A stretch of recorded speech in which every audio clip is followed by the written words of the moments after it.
देखो, transfer of property act की जब हम बात करते हैं तो प्रॉपर्टी का ट्रांसफर दो तरीके से होता है। एक तो बाई एक्ट ऑफ पार्टीज और बाई ऑपरेशन ऑफ लॉ। जब बाई ऑपरेशन ऑफ लॉ में हम देखते हैं एक्विजिशन है, सर्वाइवरशिप है, इंसॉल्वेंसी है, सक्सेशन है। और बाई एक्ट ऑफ पार्टीज की जब हम बात करेंगे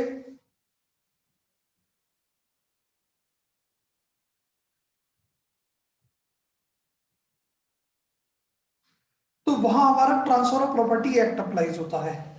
ट्रांसफर ऑफ प्रॉपर्टी एक्ट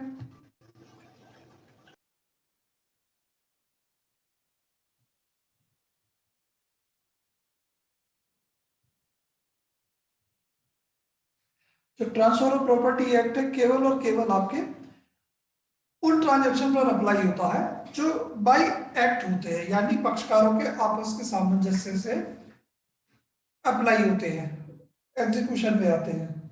उन पर आपका ट्रांसफर ऑफ प्रॉपर्टी एक्ट है वो अप्लाई होगा। अब जो ट्रांसफर ऑफ प्रॉपर्टी एक्ट की हम बात करते हैं, जो बाय एक्ट ऑफ पार्टीज, आप उसमें देखेंगे दो तरीके की प्रॉपर्टी दी हुई है, मूवेबल और इमूवेबल। दोनों ही प्रॉपर्टी के ट्रांजैक्शन पर आपके जो ट्रांसफर ऑफ प्रॉपर्टी एक्ट है उसके प्रोविजन अप्लाई होते हैं।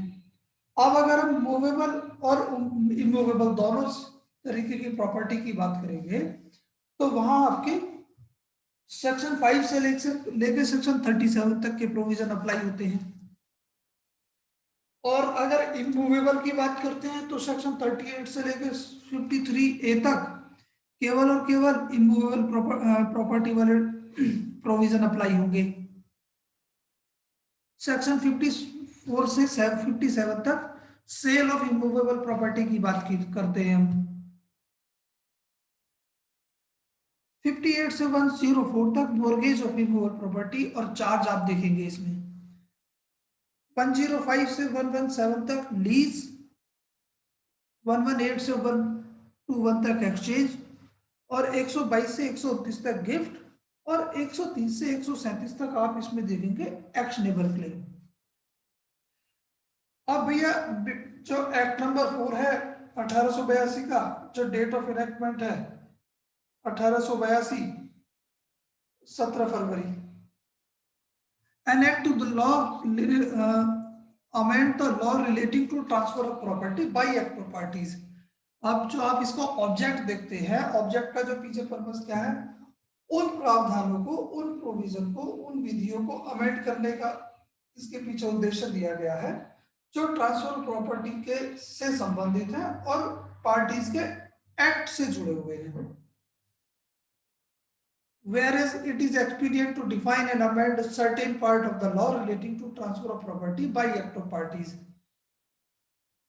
अब इसका आगे देख लीजिए भैया, जो सेक्शन 1 आपका कहता है, शॉर्ट टाइटल, दिस एक्ट में be called the transfer of property act 1882।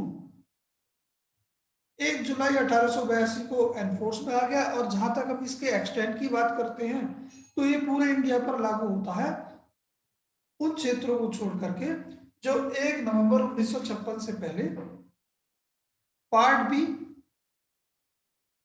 State का पार्ट थे, स्टेट ऑफ बॉम्बे और पंजाब एंड दिल्ली का क्षेत्र थे।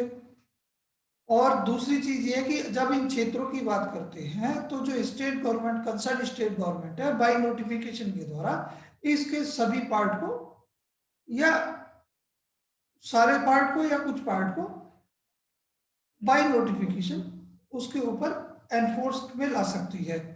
और स्टेट गवर्नमेंट जो है, कोई भी स्टेट गवर्नमेंट कंसर्न समय समय पर नोटिफिकेशन के द्वारा चाहे उसे रेट्रोस्पेक्टिवली या प्रोस्पेक्टिवली एग्जम्प्ट कर सकती है,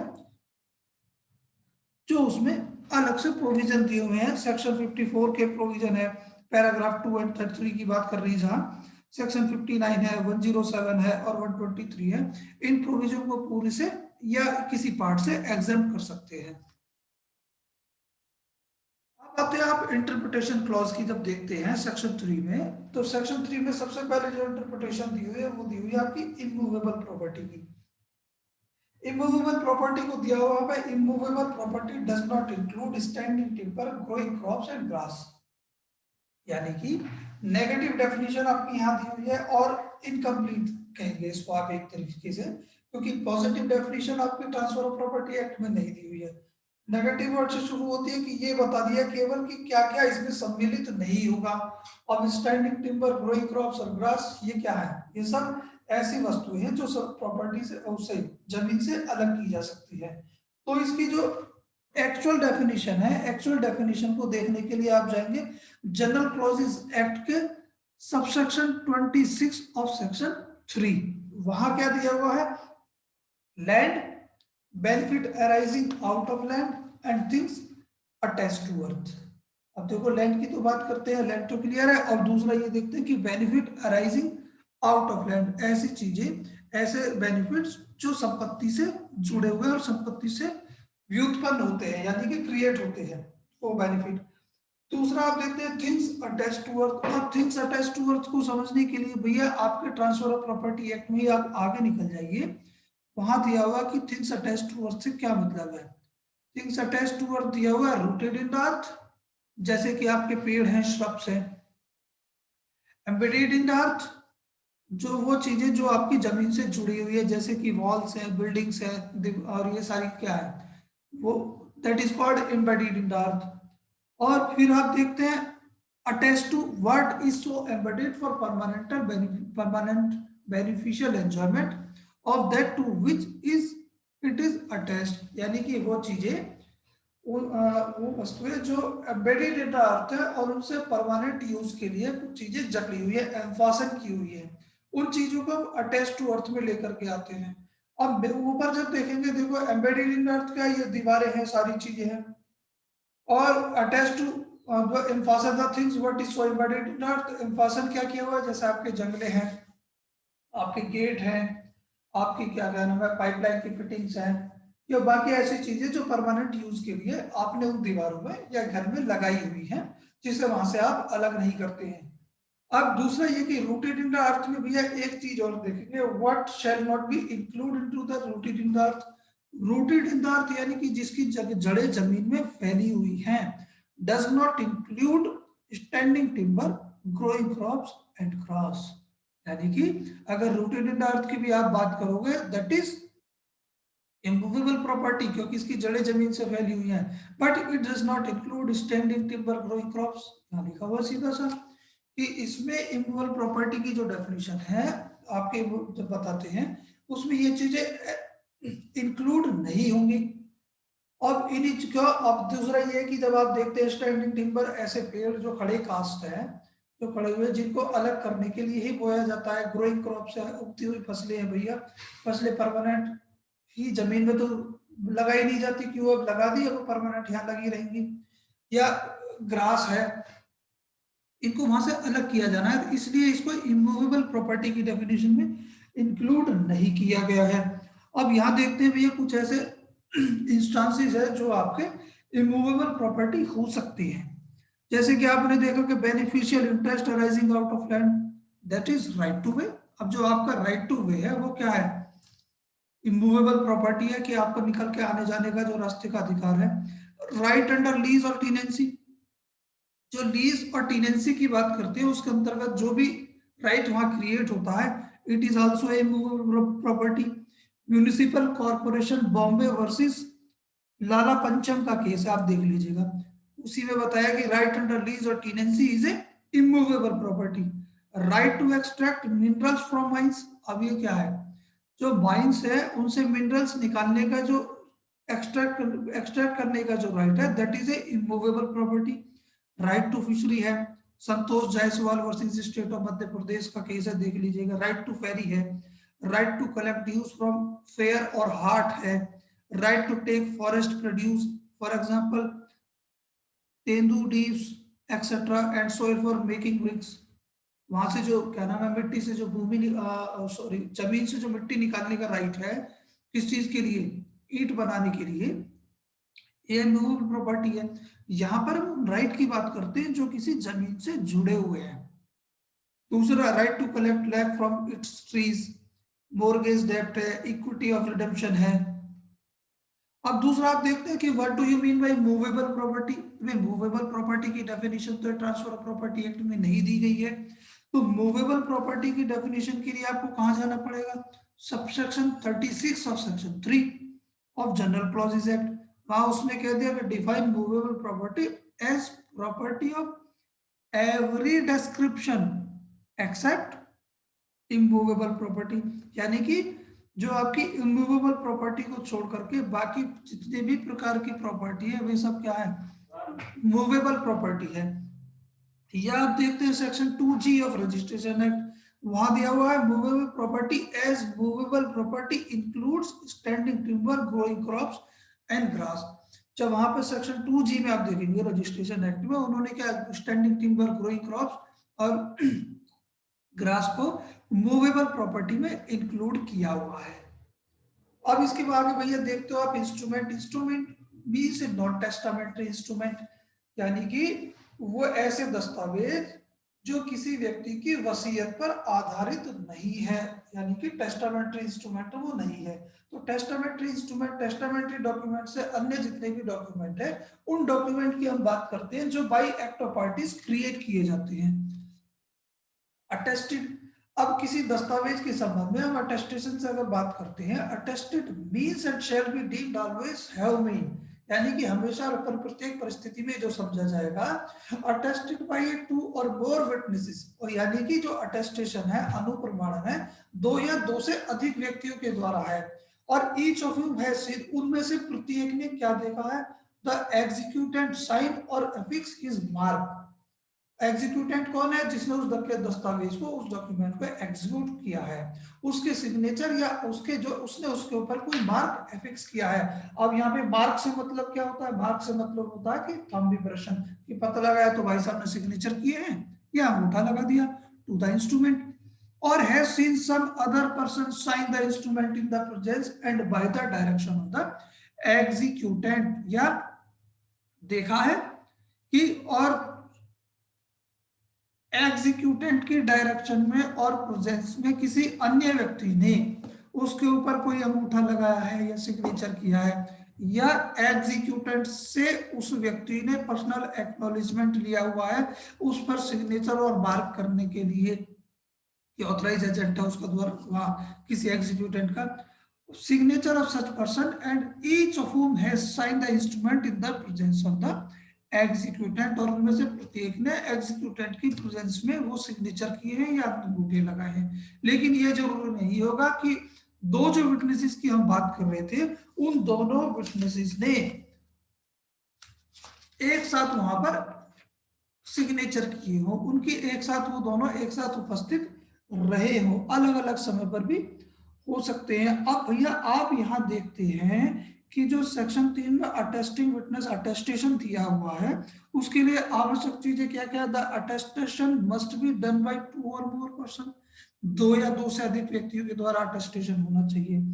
each attesting witness must sign the instrument और document in the presence of executant, यानी कि प्रत्येक अटेस्टिंग विटनेस ने क्या है उसको जो साइन किया हो इंस्ट्रूमेंट या डॉक्यूमेंट को एग्जीक्यूटेंट की प्रेजेंस में, और दूसरा ईच अटेस्टिंग विटनेस क्या देखा हो उसने, see the executant signing the instrument और अफिक्सिंग हिज मार्क, यानी कि मार्क से मतलब that is thumb impression on it, या see other person signing the instrument in the presence of and under the direction of the executant, या किसी अन्य व्यक्ति ने जो एग्जीक्यूटेंट की प्रेजेंस में या उसकी डायरेक्शन में उस इंस्ट्रूमेंट या डॉक्यूमेंट को साइन किया हो, या has received from A executant A personal acknowledgement of his signature और मार्क और of the signature of such other person, या किसी अन्य व्यक्ति की हम सिग्नेचर की बात करते हैं।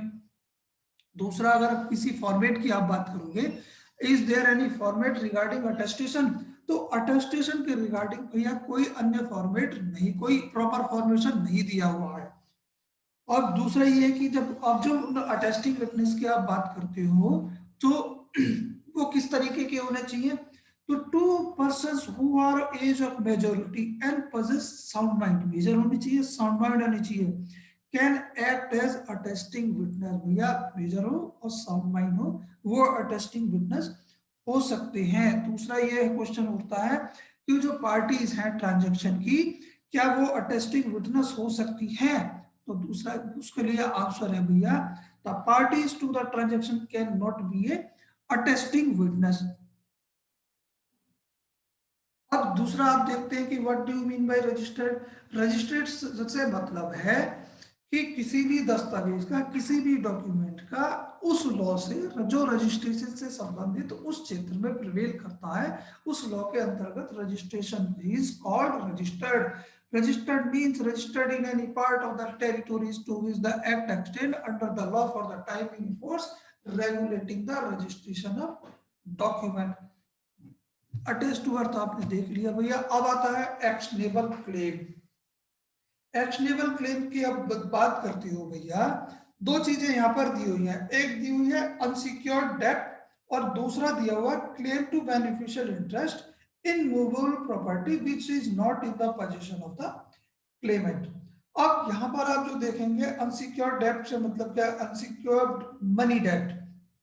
तो सेक्शन 3 की जो डेफिनेशन है वो कहती है आपकी means a claim to any debt, यानी कि एक्शनेबल क्लेम से जो आपका तात्पर्य है वो किसी ऐसे ऋण से संबंधित है अदर देन ए डेट, जो उन ऋणों से अलग है। कौन से ऋण? Secured by a mortgage of immovable property, जिन ऋणों को मॉर्गेज के द्वारा सिक्योर्ड किया गया है। देखो दो चीजें हैं, एक होता है प्लेज, एक होता है मॉर्गेज। प्लेज हमेशा मूवेबल प्रॉपर्टी के संबंध में होता है और मॉर्गेज हमेशा इमूवेबल प्रॉपर्टी के संबंध में होता है। दूसरा आपका दिया है जो और बाय हाइपोथिकेशन और प्लेज ऑफ मूवेबल प्रॉपर्टी, या उस ऋण को हाइपोथिकेशन के द्वारा या प्लेज के द्वारा जो किसी चल संपत्ति से संबंधित है, सिक्योर नहीं किया गया, सुरक्षित नहीं किया गया।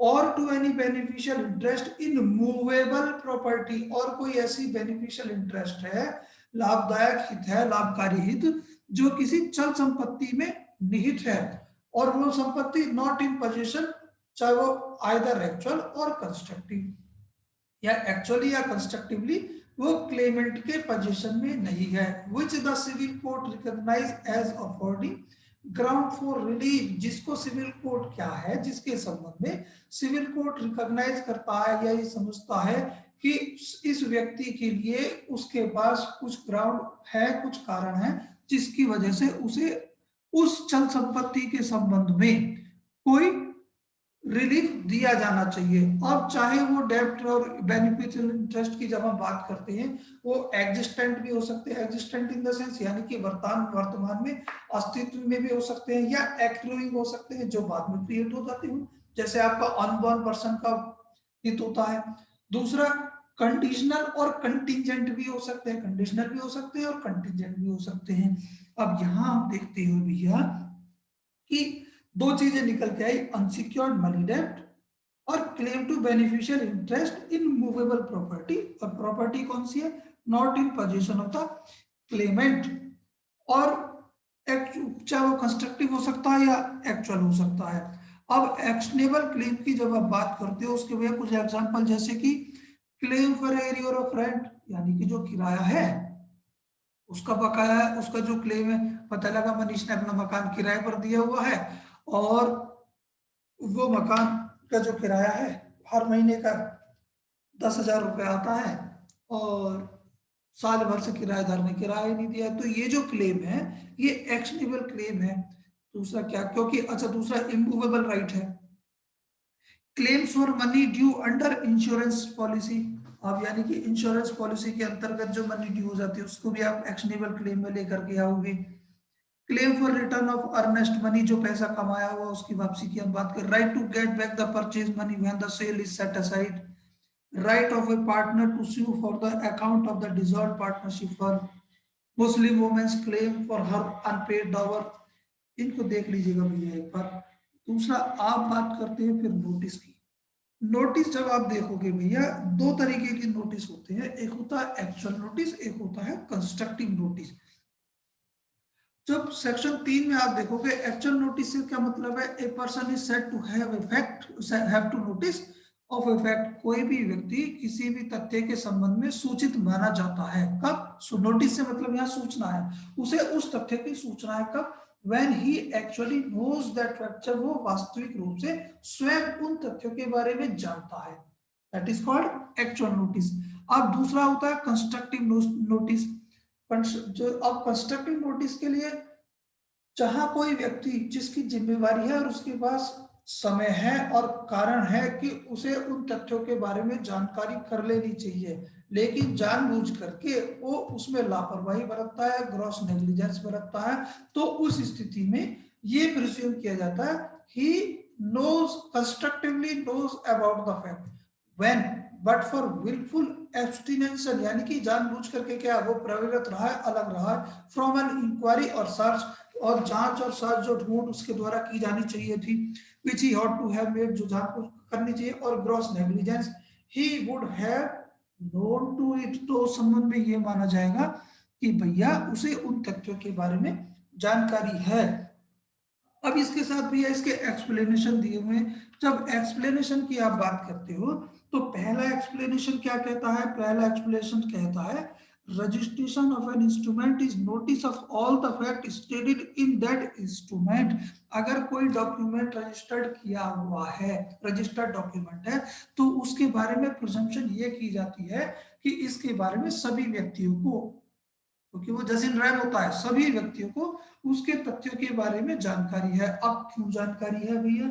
उसका कारण होता है कि all the documents those are registered with the registrar they shall be called as a public document. और जब पब्लिक डॉक्यूमेंट की आप बात करते हो तो उसके संबंध में प्रिजम्पशन यही है, उस रजिस्ट्रेशन के पीछे पर्पस यही है, पब्लिक डोमेन में डालने का पर्पस ये होता है कि सभी व्यक्तियों को इसके इस ट्रांसफर की, इस डॉक्यूमेंट के संबंधित डॉक्यूमेंट के बारे में जानकारी हो जाए। अब दूसरा ये जो एक्सप्लेनेशन है वो क्या कहता है? Any person acquiring any immovable property, अगर कोई व्यक्ति कोई इमूवेबल प्रॉपर्टी को एक्वायर करता है, shall be deemed to be have the notice of the title of the actual possessor thereof। तो उसके संबंध में प्रिजम्पशन ये है कि मान लीजिए क्या है, जो हमारे हर्षित जी हैं, हर्षित जी ने एक मकान खरीदा, किससे? मनीष जी से। तो मनीष जी को इस संबंध में जानकारी है कि इसका वास्तविक स्वामी, जो वास्तविक व्यक्ति, वो व्यक्ति कौन है जिसके पास इसका एक्चुअल टाइटल है। और अब जो तीसरा नोट जो एक्सप्लेनेशन की आप बात करती हो, तीसरा एक्सप्लेनेशन क्या कहता है? नोटिस टू एन एजेंट, यानी कि अगर किसी एजेंट को सूचना आपके द्वारा दे दी गई है, agent knows or imputed notice which amounts to the constructive notice to his principal. अगर कोई नोटिस एजेंट के ऊपर सर्व हो चुका है तो उसके बारे में उपधारणा ये है कि उस नोटिस की सूचना उसके प्रिंसिपल को भी पहुंच चुकी है। अब अगर आप साधारण शब्दों में देखते हैं तो नोटिस का मतलब क्या है? नोटिस सिंपली मीन्स नॉलेज और इंफॉर्मेशन ऑफ फैक्ट, यानी कि ज्ञान है, सूचना है उस तथ्यों के बारे में। If a person has notice of some fact or transaction the knowledge of that fact is binding on him. अगर किसी व्यक्ति ने किसी तथ्यों के बारे में जानकारी इकट्ठी की है तो उस वो वे तथ्य उस व्यक्ति के ऊपर बाइंडिंग फोर्स रखेंगे। या ये आपका यहाँ तक कंप्लीट हो जाता है। Thank you sir. Thank you sir. Thank you sir.